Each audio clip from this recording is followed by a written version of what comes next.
2026 കാറ്റ് യാതൊരു സംശയമില്ല NDA BJPക്കൊപ്പം. PC ജോർജ് എന്ന വ്യക്തി കേരള രാഷ്ട്രീയത്തിൽ ഒരു എടുക്കാച്ചരക്കായി മാറിയിരിക്കുന്നു. നിന്റെ തന്തയാണ് എടുക്കാച്ചരക്ക് എന്ന് പച്ചയ്ക്ക്.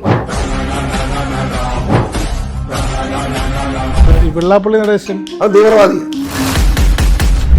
മുഖ്യമന്ത്രിയുടെ നാവായിട്ട് പ്രവർത്തിക്കുകയാണെന്ന് പറയുന്നു. ചുമ്മാ മനുഷ്യയെ കുറ്റം പറയാൻ വേണ്ടി ഇറങ്ങി പറയണം. കാരെ കയറിയ ഉടനെ തന്നെ മുഖ്യമന്ത്രി വേലക്കാരനാവും, അല്ല കയറുന്നവന്റെ വേലക്കാരൻ മുഖ്യമന്ത്രിയാവും. ഇതൊന്നുമില്ലല്ലോ. എന്ത് തെളിവിന്റെ അടിസ്ഥാനത്തിലാണ് പറയുന്നത് ഈ വർഗീയവാദി പരാമർശം നടത്തുന്നത്? അവന്റെ തലപ്പിടിക്കാർ പെരുമാറുന്ന രീതിയിൽ മോശമായിട്ടാവും പെരുമാറിയതിന് ഞാനാണ് അടികൾ കൊടുത്തത്. മുഖ്യമന്ത്രിയുടെ പോര് കുറെ അധികം പേരുടെ പേരുകൾ ഇങ്ങനെ ഉയർന്നു കേൾക്കുന്നു. VD സതീശന്റെ പേര് കേട്ടോ, ഞാൻ പറയാം. VD സതീശൻ മുഖ്യമന്ത്രി ആയിട്ടാണ് ജീവിക്കുന്നത്. രമേശ് ചെന്നിത്തല നേരത്തെ മുഖ്യമന്ത്രിയായിട്ടാണ് ജീവിക്കുന്നത്. KC വേണുഗോപാൽ ഞാനല്ലാതെ പിന്നെ ആരുടെ ഇവിടെ എന്ന് ചോദിച്ച് ഒരു വടിയെടുത്ത് ഇറങ്ങിയിരിക്കുന്നു. നമസ്കാരം, നേഷൻ ഫസ്റ്റിലേക്ക് സ്വാഗതം. രാഷ്ട്രീയ കേരളത്തിന് പ്രത്യേകിച്ച് മുഖവരകളൊന്നും ആവശ്യമില്ലാത്ത ഒരു വ്യക്തിയാണ് ഇന്ന് നമ്മളോടൊപ്പം അതിഥിയായിട്ടുള്ളത്, PC ജോർജ്. നമസ്കാരം PC ജോർജ്. നമസ്കാരം. നമസ്കാരം. നമസ്കാരം. ഈ സമകാലികമായി നടക്കുന്ന രാഷ്ട്രീയത്തിൽ വെള്ളാപ്പള്ളിയുടെ പരാമർശങ്ങളൊക്കെ അങ്ങയുടെ ശ്രദ്ധയിൽപ്പെടുന്നുണ്ടല്ലോ. ഞാൻ ഈ വെള്ളാപ്പള്ളിയുടെ കാര്യത്തിലുള്ള എനിക്ക് എൻ്റെ ഒരു അഭിപ്രായം എന്നിട്ടൊന്നും തെറ്റിദ്ധരിക്കരുത്. അദ്ദേഹത്തിന് ഇപ്പോൾ വയസ്സ് 89 കഴിഞ്ഞു.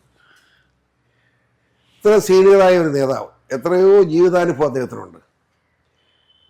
അദ്ദേഹത്തോട് സംസാരിക്കുമ്പോൾ സ്വല്പം ഒരു ബഹുമാനം കാണിക്കേണ്ടതല്ലേ? ഇപ്പോൾ ഈ അടുത്ത കാലത്തുണ്ടായ സംഭവിച്ചാൽ പറയുന്നത്, പുള്ളിയുടെ മകൻ്റെ പ്രായമില്ലാത്ത ഒരു പത്രക്കാരൻ കയറി അങ്ങനെ വളരെ മോശമായി ഏറ്റുപെടുക എന്ന് പറഞ്ഞാൽ മോശമല്ലേ? അങ്ങനെ അതാ ചൂടായി. പുള്ളി മലപ്പുറത്തെ സംബന്ധിച്ചൊരു അഭിപ്രായം പറഞ്ഞു. അത് എങ്ങനെ കുറ്റപ്പെടുത്തും?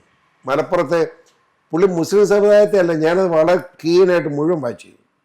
മുസ്ലിം സമുദായത്തെ അത് കുറ്റപ്പെടുത്തിയില്ല, എൻ്റെ സമുദായത്തിൽ കിട്ടിയില്ല. അതായിരിക്കും അല്ല, ആ ഒരു കാര്യം പറയാൻ അദ്ദേഹത്തിന് അഭിപ്രായം പറയാൻ സ്വാതന്ത്ര്യമില്ല. കൊച്ചുമകൻ്റെ പ്രായമുള്ള ഒരു പയ്യനെയാണ്, ഒരു മാധ്യമപ്രവർത്തകനാണ്. കൊച്ചുമകൻ്റെ പ്രായമുള്ളവൻ ആ മാന്യമായിട്ട് പറയാം, വല്യപ്പനോട് പെരുമാറണം. അവൻ്റെ തലപ്പിടിക്കാർ പെരുമാറുന്ന രീതിയിൽ മോശമായിട്ടവൻ പെരുമാറിയതിന് ഞാനാണ് അടികൾ കൊടുത്തിരുന്നത്. എൻ്റെ അഭിപ്രായം. അവൻ അല്ലെന്ന് എനിക്കറിയാം. അവൻ പേടക്കാരനാണ്, കുഴപ്പക്കാരനാണ്, അവൻ തീവ്രവാദിയാണ്. എൻ്റെ അഭിപ്രായം അവന് ഞാൻ കോട്ടയത്ത് വെച്ച് ചെയ്ത് വിളിച്ചത് പ്രസ് ക്ലബിൽ. അവന് വൃത്തികെട്ട ചോദ്യം ചോദിച്ചില്ല, ഉറക്കം വരില്ല. എന്താ വെള്ളാപ്പള്ളി പറഞ്ഞത്? എന്താ മലപ്പുറം ജില്ലയിൽ 19 ഹയർ സെക്കൻഡറി സ്കൂളിൽ ഒരെണ്ണം മാത്രമേ ഇങ്ങോട്ട് 18 എണ്ണം ലീഗിലാന്നാണ് പറഞ്ഞു. മുസ്ലിങ്ങളാ? ന്യായമല്ലേ അങ്ങനെ പറഞ്ഞത്? ഒരു 60% മുസ്ലിം, ബാക്കി 40% ഹിന്ദുവാണ്. ഹിന്ദു ഇച്ചിരി കൃത്യമായി. അപ്പോൾ ആ 40%-ന് 18 കൊടുത്ത് 60% 18-ഉം 40% ഒരെണ്ണം എന്താ ന്യായം? അതിന് കൂടുതൽ തർക്കമൊന്നും വേണ്ടല്ലോ. അങ്ങനെ ആവശ്യമുണ്ട് 2-3 പിണറായിയുടെ പരി കൊടുത്താൽ പോരെ. 2-3 സ്കൂളുകൾ കൊടുത്തേക്കണം, പ്രശ്നം തീർന്നല്ലോ. അതിന് വരെ അങ്ങനെ വർഗീയവാദിയാക്കാൻ പോകേണ്ട കാര്യം തന്നെ. അതാണ് അങ്ങനെ കരിച്ചും വന്നത്. അല്ല, അങ്ങുൾപ്പെടെ ഇപ്പോൾ പറയുന്നു അദ്ദേഹം മാധ്യമപ്രവർത്തകൻ എന്ന നിലയിൽ ആ പരാമർശം ഉപയോഗിക്കുന്നു. എന്ത് തെളിവിന്റെ അടിസ്ഥാനത്തിലാണ് പറയുന്നത് അതെ ഈ വർഗീയവാദി പരാമർശം നടത്തുന്നത്? അതെ, അതാണ് എൻ്റെ ചോദ്യം. മര്യാദകളല്ലേ ഇവനൊക്കെ ചെയ്യുന്നത്? മുസ്ലിങ്ങളെ വിരുദ്ധനാണ് എന്ന് ഞാൻ അനുഭവിക്കുന്നവരാണെന്ന്. ഞാൻ ഒരു മുസ്ലിമിനെതിരായിട്ട് ഒന്നും പറയാറില്ല. എന്താ അബ്ദുൽ ഖാദർക്കെതിരായിട്ട് പറഞ്ഞാൽ അത് മുസ്ലിമിനെതിരാകുന്നത് എങ്ങനെ? അബ്ദുൽ ഖാദറിനെതിരാണ് പറയുന്നത്. അല്ലെ സലീം ചെയ്ത തെറ്റാന്ന് പറഞ്ഞാൽ മുസ്ലിങ്ങൾക്കെതിരാണ് പറയുന്നത്. എനിക്ക് മനസ്സിലായില്ല. ആ ഒരു മാനസികത മുസ്ലിം സമുദായത്തിലേക്ക് ഉണ്ടാക്കി കടത്തിവിടുന്ന ആ സ്വഭാവം നിർത്തണം. അത് SDP-യുടെ സൂക്കടാണ്. SDP എന്നല്ല, മാന്യന്മാരുടെ സംഘടനയാണ് SDP. അത് പറഞ്ഞേക്കാം. അവരങ്ങനെ വൃത്തികളൊന്നും കാണിക്കാറില്ല. പക്ഷെ അവർ സമുദായം സംബന്ധിച്ച് അവർക്ക് ഇച്ചിരി തീവ്ര സ്വഭാവമുണ്ട്. പക്ഷെ ആ തീവ്ര സ്വഭാവം മറ്റുള്ളവരെ മോശമാക്കാൻ ഉപയോഗിക്കുന്നത് ശരിയാണ്. അതിന് ശക്തമായ വക്താവാണ് വെള്ളാപ്പള്ളി തെറി അടിച്ചവൻ. അങ്ങനെ ഇത്ര പ്രായമുള്ള മനുഷ്യരുടെ 90 വയസ്സുള്ളവരുടെ മര്യാദ കാണിക്കണ്ടേ? ഞാൻ ആ സ്റ്റാൻഡില്ല. കുറച്ച് അഭിപ്രായം എൻ്റെ. അതേപോലെ ഈ വെള്ളാപ്പള്ളി നടേശൻ മുഖ്യമന്ത്രിയുടെ നാവായിട്ട് പ്രവർത്തിക്കുകയാണെന്ന് പറയുന്നു. ഒരർത്ഥമില്ല അതിനകത്ത്, ഒരർത്ഥമില്ല. ഞാൻ പുള്ളിയുടെ എല്ലാ കാര്യങ്ങളും ശ്രദ്ധിക്കുന്ന ഒരാളാണ്. കാരണം ഇതുപോലെ ഫ്ലുവൻ്റായിട്ട് ഇങ്ങനെ സമുദായത്തിനോട് വർത്തമാനം പറയുന്ന ഒരു സമുദായം വേറെ ഇല്ല. NSS മണിച്ചേട്ടനുണ്ട്, സുമാരൻ നായർ. അദ്ദേഹം NSS കൂടുതൽ വർത്തമാനമൊന്നും പറയാറില്ല, 1-2 കാര്യങ്ങളൊക്കെ പറഞ്ഞ് നിർത്തുള്ളൂ. വെള്ളാപ്പള്ളി അതിന് എല്ലാ ദിവസവും പുള്ളി സമുദായത്തിന് വേണ്ടി സംസാരിച്ചുകൊണ്ടിരിക്കുന്ന ആളാണ്. ഞാനിവിടെ വഴക്കുണ്ടാക്കിയിട്ടുണ്ടെന്ന് അറിയോ? അല്ല, ഞാനങ്ങനെ ചുമ്മാ പറയല്ല. ഞാൻ അദ്ദേഹത്തിൻ്റെ ഓരോ അഭിപ്രായം ഞാൻ ശ്രദ്ധിക്കാറുണ്ട്. അതിൻ്റെ അടിസ്ഥാനത്തിലുള്ള അഭിപ്രായം എനിക്കുണ്ട്. അത് പറയാറുണ്ട് ഞാൻ. അങ്ങേരം പറയും. മനസ്സിലായില്ലേ? ഇപ്പോൾ മുഖ്യമന്ത്രി, അതായത് മുഖ്യമന്ത്രി ഗസ്റ്റ് ഹൗസിൽ നിന്ന് മുഖ്യമന്ത്രി മീറ്റിംഗ് സ്ഥലത്തേക്ക് പോകുന്നു. വെള്ളാപ്പള്ളി അവിടെ പങ്കെടുക്കണം. പമ്പയിലേക്ക്. അവിടെ ഗസ്റ്റ് ഹൗസിലാണല്ലോ. അപ്പൊ അങ്ങ് വണ്ടിയില്ല. അപ്പൊ മുഖ്യമന്ത്രി തന്നെ പോയി കഴിഞ്ഞാൽ വെള്ളാപ്പള്ളി എങ്ങനെ എത്തുവോടെ? മുഖ്യമന്ത്രിക്ക് അത് മനസ്സിലായി. ആ മനസ്സിലായപ്പം മുഖ്യമന്ത്രി മാന്യത എന്ന നിലയിൽ വെള്ളാപ്പള്ളിക്ക് കാറെ കയറ്റിക്കൊണ്ട് പോയി അവിടെ കൊണ്ടിറക്കി. അതിന് ഇത്ര കുഴപ്പം എനിക്ക് മനസ്സിലായില്ല. എന്നെ ഇത്ര പാവം. ചുമ്മാ മനുഷ്യയെ കുറ്റം പറയാൻ വേണ്ടി ഇറങ്ങിയൊക്കെ പറയണം. മുഖ്യമന്ത്രി കാറെ കയറി എന്നെ കയറിയാലില്ല. കാറെ കയറിയ ഉടനെ തന്നെ മുഖ്യമന്ത്രി വേലക്കാരനാവും. അല്ല, കയറുന്നവൻ്റെ വേലക്കാരൻ മുഖ്യമന്ത്രിയാവും. ഇതൊന്നുമില്ലല്ലോ. ഒരു നല്ല കാര്യത്തിനാണ് പോയത്. സമ്മേളനം. ആ സമ്മേളനത്തിൽ അഭിപ്രായ വ്യത്യാസം എനിക്കുണ്ട്. അതിലേക്കും കിടക്കുന്നില്ല. അതിന് വെള്ളാപ്പള്ളി പോയി മുഖ്യമന്ത്രി കാറെ കയറിയാണ് പോയത്. അതിന് ഒരു കുഴപ്പമില്ല. ഞാൻ അഭിപ്രായത്തിലാണ്. ഈ വരാൻ പോകുന്ന തെരഞ്ഞെടുപ്പിൽ 2026 കാറ്റ് എങ്ങോട്ടായിരിക്കും? UDF-നൊപ്പമായിരിക്കുമോ LDF-നൊപ്പമായിരിക്കുമോ? 2026 കാറ്റ് യാതൊരു സംശയമില്ല NDA BJP-ക്കൊപ്പമാവും. യാതൊരു സംശയം വേണ്ട. ഈ തെരഞ്ഞെടുപ്പിൽ നിങ്ങൾ കേരളത്തിലെ പത്രക്കാരും രാഷ്ട്രീയക്കാരെല്ലാം കൂടെ LDF UDF മാത്രമാക്കി കേരളത്തെ അധപ്പതിപ്പിക്കുക. ഇപ്പോൾ 7 ലക്ഷം കോടി രൂപ, 6 ലക്ഷം അല്ല 7 ലക്ഷം കോടി രൂപ കടത്തിലായി കേരളം. കേന്ദ്ര ഗവൺമെൻറ് നമ്മുടെ മോദിജിയുടെ സൗജന്യ റേഷൻ 1,30,00,000 ജനങ്ങൾക്ക് അവിടെ കൊടുത്തോണ്ടിരിക്കും. ഇല്ല, പട്ടിണി മരണം ഉണ്ടായിരുന്നു ഇവിടെ. അതാ കേരളത്തിലെ ഗതി. ആ മോദിജിയെ പറ്റി നല്ലത് പറയാൻ നമ്മുടെ സർക്കാരിൻ്റെ കുഴപ്പവും പ്രതിപക്ഷത്തിൻ്റെ കുഴപ്പം അത് തന്നെയാണ്. ഇനി എവിടെ പ്രതിപക്ഷം? കോൺഗ്രസ് ഇന്ത്യ രാജ്യത്ത് വല്ലതും കാണുമോ? ഒന്നും കാണുകയില്ല. BJP-യുടെ കാലമായി വരുന്നത് മുഴുവൻ കേരളത്തിലും. ഈ ഇന്ത്യയിലെ എല്ലാ സംസ്ഥാനങ്ങളിലും BJP ആയി. ഈ കേരളത്തിലാകാതിരിക്കുന്നത് ഇങ്ങനെ ഈ പ്രചരണമാണ്. ആ പ്രചരണം ഈ ത്രിതല പഞ്ചായത്ത് തെരഞ്ഞെടുപ്പിൽ അടിച്ചു തകർക്കാൻ പറ്റിയിട്ടുണ്ട്. വലിയ ഭൂരിപക്ഷത്തോട് മുന്നോട്ട് പോകാൻ കഴിഞ്ഞിട്ടുണ്ട്. ഇപ്പോൾ ജനത്തിന് ബോധ്യമായി. അതായത് സംഭവിച്ച ത്രിതല പഞ്ചായത്തിൽ BJP-ക്ക് ഒരു ഇവിടുത്തെ CPI ബദലാകാൻ കഴിയും എന്നറിഞ്ഞിരുന്നെങ്കിൽ കോൺഗ്രസിന് കിട്ടിയ നേട്ടം BJP-ക്ക് ആകുമായിരുന്നു. ഇപ്പം ജനങ്ങൾക്ക് മനസ്സിലായിട്ട് BJP-ക്ക് കഴിയുമെന്ന് ഈ നിയമസഭാ തെരഞ്ഞെടുപ്പ് അത് തെളിയിക്കും. നോക്കിയോ, സീറ്റുകളുടെ നിലയൊക്കെ എങ്ങനെയായിരിക്കും? നില എണ്ണം പറയുന്നില്ലെങ്കിൽ പോലും നിർണായകമായ സ്വാധീനം ഭാരതീയ ജനതാ പാർട്ടിക്ക് MLA-മാരുണ്ടാവും. അതുപോലെ കോൺഗ്രസിൽ ഇപ്പോൾ അതിരൂക്ഷമായ പ്രശ്നങ്ങൾ നടക്കുകയാണ്. നന്നായി നമ്മൾ അവരെ പറ്റി പറയണ്ട. മുഖ്യമന്ത്രിയുടെ കുറേയധികം പേരുകൾ ഇങ്ങനെ ഉയർന്നു കേൾക്കുന്നു. VD സതീശന്റെ പേര് കേട്ടോ. ഞാൻ പറയാം, VD സതീശൻ മുഖ്യമന്ത്രി ആയിട്ടാണ് ജീവിക്കുന്നത്. രമേശ് ചെന്നിത്തല നേരത്തെ മുഖ്യമന്ത്രിയായിട്ടാണ് ജീവിക്കുന്നത്. നമ്മുടെ KC വേണുഗോപാൽ ഞാനല്ലാതെ പിന്നെ ആരുടെ ഇവിടെ എന്ന് ചോദിച്ച് ഒരു വടിയെടുത്ത് ഇറങ്ങിയിരിക്കുന്നത്. പിന്നെ നമ്മുടെ സുധാകരൻ ഇപ്പം ക്ഷീണമായി പോയി, ഇല്ലെങ്കിൽ പുള്ളിയും കൂടെ ഉണ്ടായിരുന്നു. പിന്നെ മുരളിക്ക് തന്നെ മുഖ്യമന്ത്രിയായ യോഗ്യന. അങ്ങനെ യോഗ്യതയുള്ള മുഖ്യമന്ത്രി പറഞ്ഞ ഒരു 10 എണ്ണം കോൺഗ്രസിനുണ്ട്. അവർ തന്നെ അടിച്ച് പിരികി പോകും. എങ്ങനെ ആകാനെ പറ? ഒരു നന്നായാണ് കോൺഗ്രസ്. സോഷ്യൽ മീഡിയയിലും പൊതുപ്രചരണമായി നിൽക്കുന്നതാണ്. PC ജോർജ് എന്ന വ്യക്തി കേരള രാഷ്ട്രീയത്തിൽ ഒരു എടുക്കാച്ചരക്കായി മാറിയിരിക്കുന്നു.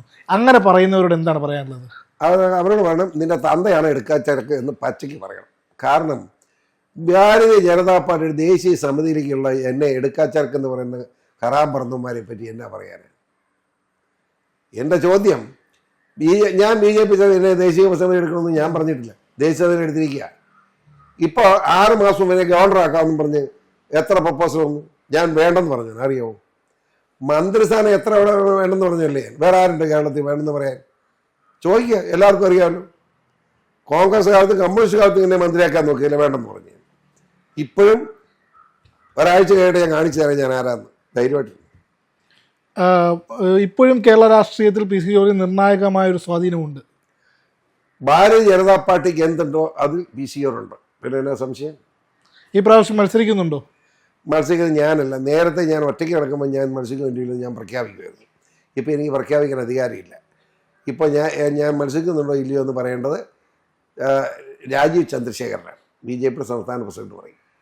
ഈ കേരളത്തിൽ ഇപ്പോൾ 20% വോട്ട് ഷെയർ ഉണ്ടായിരുന്നു BJP-ക്ക്. അപ്പോൾ അതിപ്പോൾ 16% കുറഞ്ഞിരിക്കുന്നു. 16% കുറഞ്ഞത് നിങ്ങൾ പത്രക്കാരല്ലേ പറയുന്നത്? നുണയെ പറയാറുള്ളൂ നിങ്ങൾ. അതായത് രാവിലെ ഇലക്ഷൻ കഴിഞ്ഞ് അന്ന് പിറ്റേ ദിവസം രാവിലെ എല്ലാ പത്രം 11% വോട്ടാണ് BJP-ക്ക് ഉള്ളത്. അതിന് റിസൾട്ട് വന്നു. റിസൾട്ട് വന്നപ്പോൾ അത് 14ആയി. ഞാൻ കാൽക്കുലേറ്റ് ചെയ്തപ്പോൾ 21% ഇപ്പം പുതിയ കണക്ക് വന്ന് 20% 9 ബി ജെ പിക്ക്. ഇച്ച കഴിയുമ്പോൾ 21 ആയിക്കോളൂ. 20% 9% വോട്ട് ബി ജെ പിക്ക് ഉണ്ട്.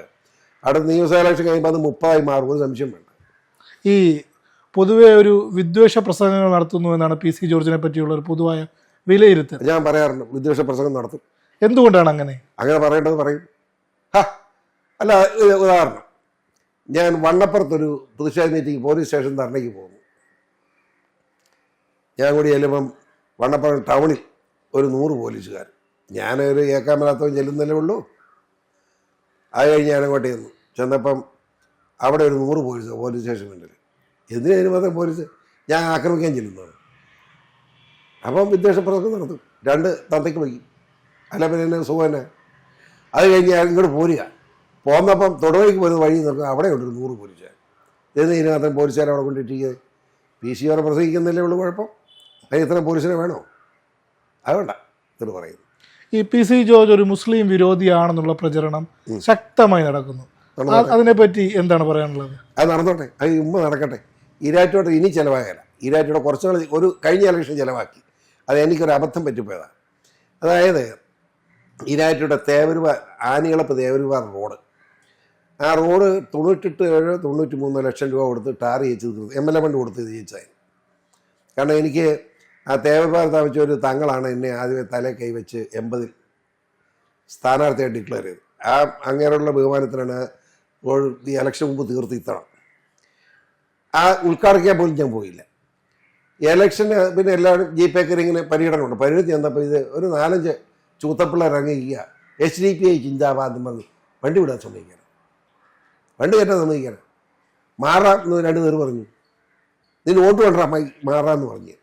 അത് PC ഒരു മുസ്ലിം വോട്ട് വേണമെന്ന് പറഞ്ഞുണ്ടാക്കി. അതാണ് ഈ മുസ്ലിം വിരോധം എന്ന് പറഞ്ഞത്. പക്ഷേ കുറേ ഏൽപ്പിച്ചത്, കുറേ നഷ്ടം ഉണ്ടാക്കി. 27,000 മുസ്ലിം വോട്ട് എനിക്ക് നഷ്ടപ്പെട്ടു, സത്യമാണ്. പക്ഷെ ഞാൻ അത് ഉണ്ടാക്കിക്കോളാം, പേടിക്കണ്ട. ഇപ്പോൾ പേട്ടക്കാർക്കെല്ലാം സത്യം മനസ്സിലായി ഇതാരാ ഇതിനെ പുറകെ കളിക്കുന്നതെന്നും എന്താണ് ഇതിന് കാര്യമെന്നും. അവിഹിത ചെറുപ്പം വരെ അതിനകത്തുണ്ട്, മനസ്സിലായില്ലേ? അതൊക്കെ മനസ്സിലായി. അവനെയൊക്കെ ഇപ്പോൾ ചാടിച്ചു, പള്ളിയിൽ നിന്ന് ചാടിച്ചു വിട്ടല്ലോ. ഇനി സത്യം മുഴുവൻ ഈ രാഷ്ട്രീയക്കാർക്ക് മനസ്സിലായിട്ടുണ്ട്.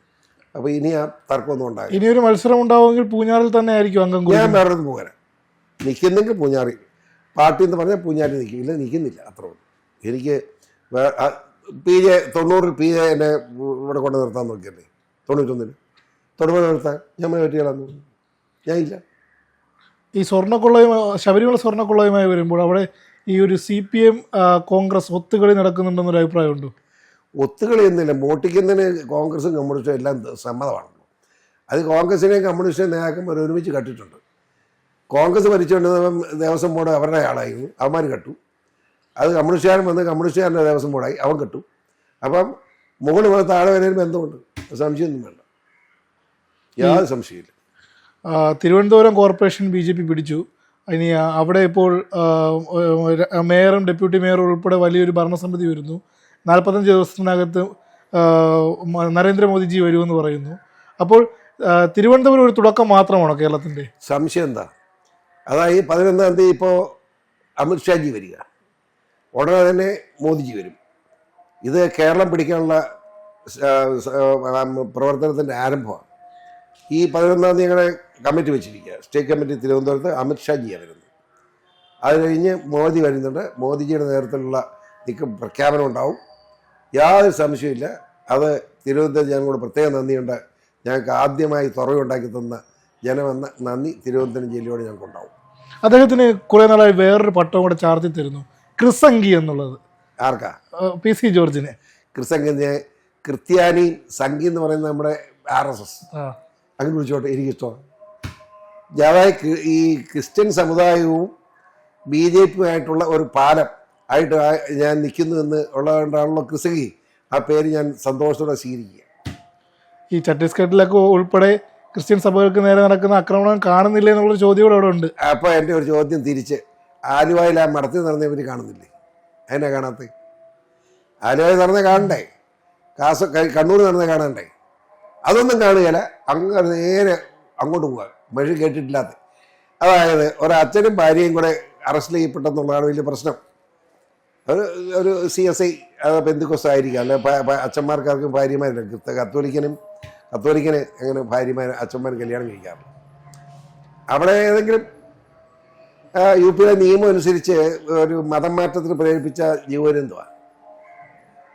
ഇപ്പോൾ നമ്മുടെ ഇവിടെ നിന്നുള്ള 2 പേരെ അവിടെ അറസ്റ്റ് ചെയ്തു, 2 സിസ്റ്റേഴ്സിനെ. ഇവിടുന്ന് എൻ്റെ മകൻ സജൻ എൻ്റെ മകൻ ഷോൺ ജോർജ് ഡൽഹിയിൽ ചെന്ന് പ്രധാനമന്ത്രിയായിട്ട് ബന്ധപ്പെട്ട് അവരെ കേസ് ഇല്ലാതാക്കി, കേസ് വിഡ്രോ ചെയ്യിച്ച് കോടതിയിൽ നിന്ന് ജാമ്യം എടുത്ത് 2 സിസ്റ്റേഴ്സിനെ തിരുവനന്തപുരത്ത് കൊണ്ടുവിട്ടു. അതാരും മിണ്ടുന്നില്ല. ഇപ്പോൾ കോൺഗ്രസിൻ്റെ കാലത്ത്, കോൺഗ്രസ് ഭരിച്ചുകൊണ്ടിരുന്നപ്പം യു പിയിൽ തന്നെയുള്ള 4ഓളം സിസ്റ്റർമാരും അച്ഛന്മാർ, 2 അച്ഛന്മാരും 2 സിസ്റ്റേഴ്സും ഉൾപ്പെടെ ജയിലിൽ കിടപ്പുണ്ട്. അവിടെ സെൻട്രൽ ജയിലിൽ. എന്നെ ഇടയ്ക്ക് വിടാൻ പറ്റില്ല, കോടതി വിധിച്ചതാ. കാലാവധി ഇറങ്ങാൻ പറ്റില്ല, അവിടെ കിടപ്പുണ്ട്. കോൺഗ്രസ് ഭരണകാലത്ത് അകത്ത് പോയതാണ്. അപ്പോൾ കോൺഗ്രസ് ഭരിച്ചപ്പോഴും ആ നിയമമുണ്ട്, ഇപ്പോഴും ഉണ്ട്. ആ നിയമത്തെ നമ്മളെങ്ങനെ ലംഘിക്കാൻ പറ്റും? അതുകൊണ്ട് അല്ലെങ്കിൽ മതപരിവർത്തനത്തിന് ഇറങ്ങാൻ പാടില്ലെന്ന്, അത് ശരിയല്ലല്ലോ. എനിക്കിഷ്ടമുള്ള മതത്തിൽ ഞാൻ വിശ്വസിക്കും. ഞാൻ ഇന്ന് മറ്റുള്ളവരെ എൻ്റെ മതത്തിൽ ചേക്കാൻ നടക്കുന്നത് എൻ്റെ ആവശ്യമില്ല. ഈ BJP-യോട് എത്ര ചേർന്ന് നിന്നാൽ RSS ഉൾപ്പെടെ PC ജോർജിനോട് ഇപ്പോഴൊരു അയിത്തമാണെന്നാണ് പറയുന്നത്. അതെ, അയിത്തം. അതുകൊണ്ടാണ് RSS-കാർ എന്നെ പാലായിലെ പിതാവിൻ്റെ അവിടെ ഇവിടുന്ന് SDP-കാരെല്ലാം കൂടെ റൗഡിഷമായിട്ട് വന്നപ്പോൾ ഞാൻ ഒറ്റയ്ക്കാണ് നേരിട്ട് നിൽക്കുന്നത്. 5 മിനിറ്റ് കൊണ്ട് ഒരു 400ഓളം RSS-കാർ അവിടെ വന്ന് എന്നെ രക്ഷിക്കാൻ. പിന്നെ കണ്ടില്ല ഒരുത്തരെയും. മനസ്സിലായില്ലേ? എന്നെ ആക്രമിക്കാൻ വന്ന എല്ലാവരും ഓടി രക്ഷപ്പെട്ടു. RSS-കാരാണ് രക്ഷിച്ചത്. പിന്നെ ഇവിടെ എൻ്റെ വീടിന് പിന്നിൽ ഇവിടെ പ്രകടനമായിരുന്നല്ലോ, ഇപ്പോൾ കാണുന്നില്ല എന്നെ. RSS-കാരെ 400 പേരുടെ ഒരു റൂട്ട് മാർച്ച് എൻ്റെ വീട്ടിൽ വാതിക്കുന്നതായിരുന്നു. ആ റൂട്ട് മാർച്ച് ഒറ്റെണ്ണം വെച്ചു. അത് കഴിഞ്ഞാൽ പിന്നെ എൻ്റെ അടുത്തോട് ഒരുത്തനും റൗഡിസായിട്ട് വന്നിട്ടില്ല. പിന്നെ RSS-കാർക്ക് ഇഷ്ടമില്ലെന്ന് തന്നെ പറയുന്നത്. RSS-കാർ എൻ്റെ എല്ലാ കാര്യവും ചെയ്യുന്നു. വളരെ നല്ല സഹകരണം മാത്രമല്ല, എല്ലാ കാര്യങ്ങളും അവർ നമ്മളെ ശ്രദ്ധിക്കുന്നു. ഈ BJP-യിൽ പടലപ്പിണക്കം അല്ലെങ്കിൽ അവർ 2 തട്ടിലാണെന്നുള്ള ചർച്ചകളൊക്കെ അങ്ങനെ ഈ BJP എന്തെല്ലാം വൃത്തികേട് പറയാം, അതെല്ലാം പറയണമെന്ന് ഉറക്കം ഇല്ലെന്ന് പറഞ്ഞു. നിങ്ങൾ പത്രക്കാരെല്ലാം കൂടെ പറഞ്ഞുകൊണ്ട് നടക്കുന്നേ എന്നാലും ഞാൻ കുറിച്ച് വെക്കില്ല. മനസ്സിലായില്ലേ? ഈ വരുന്ന തെരഞ്ഞെടുപ്പിൽ ഏതൊക്കെ ജില്ലകളിൽ മുന്നേറ്റം ഉണ്ടാക്കുമെന്നാണ് കരുതുന്നത്? തിരുവനന്തപുരം ജില്ല മുന്നേറ്റം ഉണ്ടാവും. കോട്ടയം, ഇടുക്കി, പത്തനംതിട്ട ഈ 3 ജില്ലയിലും നിർണായകമായ ശക്തിയായിട്ട് മാറി കാണിക്കാം. എറണാകുളം കാണിക്കും. പാലക്കാട് ജില്ലയിലും ഭയങ്കരമായ മുന്നേറ്റം ഉണ്ടാവും. പിന്നെ കാസർഗോഡ് മേഖലയിലും കുഴപ്പമില്ലാതെ മുന്നോട്ട് പോകാൻ പറ്റുമെന്നാണ് ഞങ്ങൾ കണക്കാക്കുന്നത്. വയനാട് ജില്ലയിലും ഞങ്ങൾക്ക് മോശമല്ലാത്ത നിലയിൽ മുന്നോട്ട് വരാൻ കഴിയുമെന്നാണ് ഞാൻ മനസ്സിലാക്കിയിട്ടുള്ളത്. അതുകൊണ്ട് ഒരു കുഴപ്പമില്ല, വളരെ ശക്തിവത്തായിട്ട്. ആലപ്പുഴ നമ്മുടെ ശക്തി തെളിയിക്കാൻ കഴിയുമെന്ന് പറയുന്നെങ്കിൽ എനിക്ക് അത്ര വിശ്വാസം വന്നിട്ടില്ല. അവർ ഈ അടുത്ത മാസങ്ങളിലുള്ള അവരുടെ പ്രവർത്തനത്തിൻ്റെ അടിസ്ഥാനത്തിൽ അത് വിലയിരുത്താൻ കഴിയും. ഈ മകൻ ഷോൺ ജോർജ് പാലയിൽ മത്സരിക്കുന്നു എന്നുള്ള വാർത്തകളൊക്കെ പുറത്തു. ഞാനും അങ്ങനെ കേൾക്കുന്നു. അവൻ മത്സരിച്ചാൽ അവൻ ജയിച്ചോളും, പേടിക്കാനൊന്നുമില്ല. ഒരു ശക്തി കേന്ദ്രമല്ലേ ജോസ് കെ മാണിയുടെ ആയാലും മാണി സി കാപ്പൻ്റെ അവൻ്റെ അടുത്ത് മഴയും വല്ലതുകൊണ്ട് പാല ഇത് പറയുന്നത്. അവിടെ കഴിഞ്ഞ തവണ ജോസ് കെ മാണിയുടെ ഏറ്റവും വലിയ അനുയായി അവിടെ നിന്ന് ദയനീയ തോറ്റല്ലോ. അതിനെ കാപ്പനല്ല ജയിച്ചു. ജോസ് കെ മാണിക്കൊന്നും അവിടെ ഒന്നും ആരുമില്ല. ഷോൺ ജോർജിനോട് വിജയം ഉറപ്പാണ്. 100%. അത് അന്തിമ തീരുമാനത്തിലേക്ക് എത്തിയോ? എനിക്കറിയില്ല, അത് അവർ പറയണ്ട. അത് നിന്നാ ജയിക്കുമെന്ന് എനിക്ക് ഉറപ്പാണ്. ഈ വരുന്ന എല്ലാവർക്കുള്ള സംശയമാണ്. താങ്കൾ 3 മുന്നണിയുടെ ഭാഗമായിട്ടിരുന്നു. LDF-ൻ്റെ ഭാഗമായിരുന്നു, ഇപ്പോൾ NDA-യുടെ ഭാഗമാണ്, UDF-ൻ്റെ ചീഫ് വിപ്പ് ഉൾപ്പെടെ ആയിരുന്നു. തമ്മിൽ ഭേദം ഇപ്പോൾ ഏതാണെന്നാണ് തോന്നുന്നത്? തമ്മിൽ ഭേദം തൊമ്പൻ. ഏതായാലും ഞാനൊരു 1.5 കൊല്ലം ആലോചിച്ച് ചർച്ച ചെയ്ത് പലരെയും കാണേണ്ടവരെ കണ്ട് അഭിപ്രായം സ്വീകരിച്ചതിന് ശേഷമാണ് BJP ചേർന്നത്. അപ്പോൾ BJP നല്ലതെന്നുള്ള തർക്കം വല്ലതും ഉണ്ടോ? അല്ലെങ്കിൽ അത് ശരിയല്ലോ. അല്ലെങ്കിൽ ഈ പറയുന്ന നിങ്ങൾ ഉൾപ്പെടെയെല്ലാം BJP ചേർന്ന് താമസിയാതെ എഴുതി കിട്ടോ, അല്ല രക്ഷയില്ല. രാഷ്ട്രീയപരമായ റിട്ടയർമെൻറ്റ് ആലോചിക്കുന്നുണ്ടോ? അങ്ങനെ അതെന്ത് ഊളത്തരമാണ് നീ പറയുന്നത് കേട്ടോ. ഈ രാഷ്ട്രീയമായി റിട്ടയർ ചെയ്യുന്നത് എന്തൊരു ഊളന്മാരാ. രാഷ്ട്രീയ പ്രവർത്തകൻ, പൊതുപ്രവർത്തകൻ ഒരിക്കലും റിട്ടയർ ചെയ്യാൻ പാടില്ല. എങ്ങനെ റിട്ടയർ ചെയ്യുന്നത്? ഒരു കാര്യം ചെയ്യാം, സ്ഥാനാർത്ഥിയാകുന്നില്ല, മത്സരരംഗത്തില്ല എന്ന് പറയാൻ ഒരു മര്യാദയാണ്. അതല്ലാതെ ഏറ്റി കണ്ണ് കാണുകയില്ല, കാലിൽ നടക്കാതെ ചട്ടി പോയി രാഷ്ട്രീയം നടത്തണമെന്ന നിർബന്ധം. അത് ജനപ്രതിയാകണ്ട, കുഴപ്പമില്ലല്ലോ. പൊതുപ്രവർത്തനം അവസാനിപ്പിക്കാൻ പാടില്ല. അങ്ങനെ അവസാനിപ്പിക്കുന്ന അവൻ പൊതുപ്രവർത്തനം അല്ലായിരുന്നു അതിനർത്ഥം. മനസ്സ് ഈ ഇന്ത്യ മുന്നണി NDAക്ക് വലിയൊരു വെല്ലുവിളിയായി വരും വർഷങ്ങളിൽ വരുമെന്നുള്ള പാവങ്ങൾ പറയുന്നത്. ഇന്ത്യ മുന്നണി എവിടെ ഇരിക്കുന്നു? ഈ സാധനം എവിടെയാ ഉള്ളത്? സോണിയാഗാന്ധിയാണല്ലോ അവർ ആശുപത്രി കിടക്കുക കേൾക്കാൻ മേലാതെ.